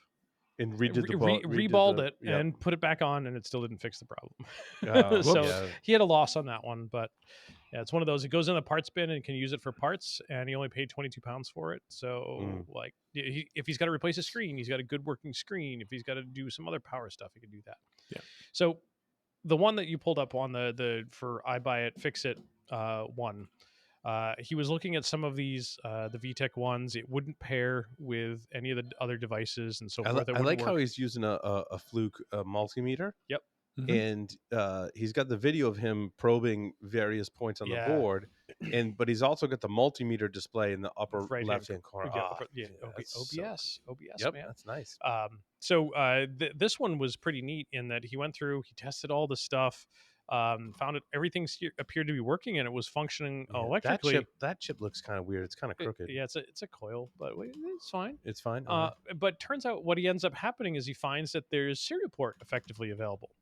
Now you're spoiling it for me. I was totally gonna watch this on the TV when I so finds serial port, and it spits out Linux console messages, and the last Linux console message is like a disk IO error. Like, flash chip problem. Yeah. So he pulls the flash chip, dumps the contents of the flash chip, and what does he find on this used VTech baby monitor that he bought off of eBay that was broken? Video recordings from the previous owner. Sorry, I'm stuck on it. I want to see him remove the flash chip because I love that part. I love watching that part. That's not I'm waiting cool. for him to get the heat gun out and remove it. Yep. So in the case of this particular VTech camera, so he's still. This is the point where he's in the serial port. Yep. He's like the VTech camera allegedly does not store any video recordings locally. Allegedly. So these people throw it out, or they put it on eBay somebody throws it out, someone grabs it, and they sell it, and you name it. And sure enough, there's video recordings from the previous owner. This video is 55 minutes. I just want to say I'm a huge fan of the long form video. I don't want the long form videos to die. I agree. I agree. People's attention spans are way too short today. Yep. And so as I fast forward through this, looking for the part where he removes right, the because flash chip. you want to get to the juicy part. Yeah. But now it looks like he's in Ubuntu doing something. Yep, dumping the flash chip, or he's about to dump the flash chip, most gotcha. likely. Maybe. Yeah, I can't. Did he remove the flash chip or no? No, I think he's still doing console stuff. Oh, is he dumping it over? No, there he goes. There he goes. Like, is he dumping it over UART? No. I couldn't get to the point where he removed the flash chip into a reader, though. That's what I was expecting. I mean, he also may have just done a test clip to the chip itself. He might have clipped it. Okay. Yep. That's what it looks like here. It looks like he clipped it here, and he's dumping it right here. Yep. Again, it's 55 minutes. I'm just kind of scrubbing through. Yeah. But anyway. So I mean, hold on. This device said, "I don't store videos locally." That's bought what it I on gathered. eBay, pulled it back, and there is a point in the video data. People lie on the internet. Yep. I did see a point in the video where he's like got the videos. Yep. He's got a full file system off of the chip, and sure enough, there's videos there. Yep. Oh, frightening! He's like I saw like an image of a crib. Yep. Oh, that's scary. Mm-hmm. So, but it all goes to like, be careful what you do when you have these broken IoT devices and how you dispose of them. Right. Like we used to talk about destroying hard drives because they had sensitive data on it. Like your IoT devices now likely have sensitive data on them, including passwords, videos. What a great segue though to how Microsoft gets rid of hardware. What? Yeah. I was wondering if you wanted to talk about that. Yeah. one. So I found this article. This was on Tom's Hardware. Yeah. Mm-hmm. Yeah, so I called this next level electronic recycling and data wiping. So I'll read the quote because it's like you got to digest this. So at the 2022 Global Hackathon, a team led by someone whose name I can't pronounce created robots that dismantle hard drives, destroy data by destroying the platters, and recycle the remaining parts to extract valuable materials, avoiding the current practice of shredding the entire drive. The robotic system uses computer vision to recognize different hard drive types and locate screws for disassembly, carefully removes components, destroying only the data-carrying platters, while salvaging parts like magnets and printed circuit boards for reuse. That's awesome. Now, on the scale of where's Microsoft, the video? Right? Oh, there's pictures in the article. Yeah. But on the scale of Microsoft, what do they say? There was around 20 to 70 million hard drives reach their life cycle each year. And in 2022 alone, this is 2022, Microsoft shredded 2 million hard drives and now does it with robots. 2 million hard drives. So That's my question crazy. is, I mean, here we are a couple years later. Are they still using platters? Are they doing? Well, I mean, arguably they're still pulling platters out, and for long-term deep storage, right? A lot of so when I looked into a lot of NAS devices before I landed on the I bought a 20 terabyte USB-C hard drive from Amazon Western Digital because I need it for a project, and I don't care if it was spinning or like speed wasn't the important. But when I looked into a lot of the NAS devices today, a lot of them still use spinning drives. Yep. Because it's supposed to be long term. Yeah, and storage. like you can build NVMe and SSD NAS devices, Yes, or you even can. just one. But holy crap, are they expensive? Especially when you start getting up into the 20 plus terabyte range. Man, are they expensive? So a lot of them still use spinning disks that are still pretty performant today. And I remember back a few years ago when we had SAN devices and we started doing RAID across 40 or 50 or more drives. It was crazy fast. You totally offset the overhead of the RAID. Right. And a lot of them also, some of the ones I had in the studio here would use an SSD as like a cache, like a mini NVMe as a cache. And then it would write it to the spinning disk, and that helped with performance. But also, again, I mean, even if you're at a gig or 2.5 gig Ethernet, that's probably still your bottleneck. Yeah. And even with an array of spinning disks. So yeah, there's still a lot of big data centers are still storing it on spinning disks and deconstructing them with robots, which is just awesome. Spinning rust being touched by robots. Not bad. Right? Yeah. Now my data destruction would just be, let's just take it apart and destroy the platters, and you get really cool rare earth magnets out of the deal. Yeah. Yeah, I still have a lot of controllers those. and firmware on there that's vulnerable in certain circumstances. Was it Micron? Micron owns the Crucial brand. Yep. And there was some brand of Crucial drives that had, the researcher I think documented, I didn't put this in my stories for some reason, but documented 3 vulnerabilities with a very specific Micron model number and very specific firmware version in uncovered vulnerabilities. So you want to talk about hiding in places that is difficult to find and difficult to remove. You can hide in firmware of your hard drive, which is so cool. Which is cool. I have not seen that used in practice, but again, well, a lot of these things take time to develop, right? And also are, pushed by the need to do that. I mean, I'd love to hear what Micron had to say about it, because they didn't fix it, by the way. Yeah. They were like, no, we're not fixing that. Sorry. Reached out to them. The ROI to fix it must not be awful then. I guess so. They were just like, no, we're not fixing it. Yeah. I mean, they're building multi-billion-dollar chip plants up here.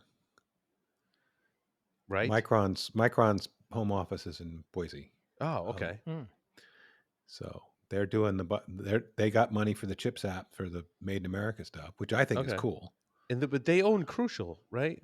Yeah, I think so. Yeah. Crucial was a brand. I remember when I was building PCs way back in the day, everyone's like, "Oh, you gotta get your stuff from Crucial. Like, they make good stuff and it's pretty cheap."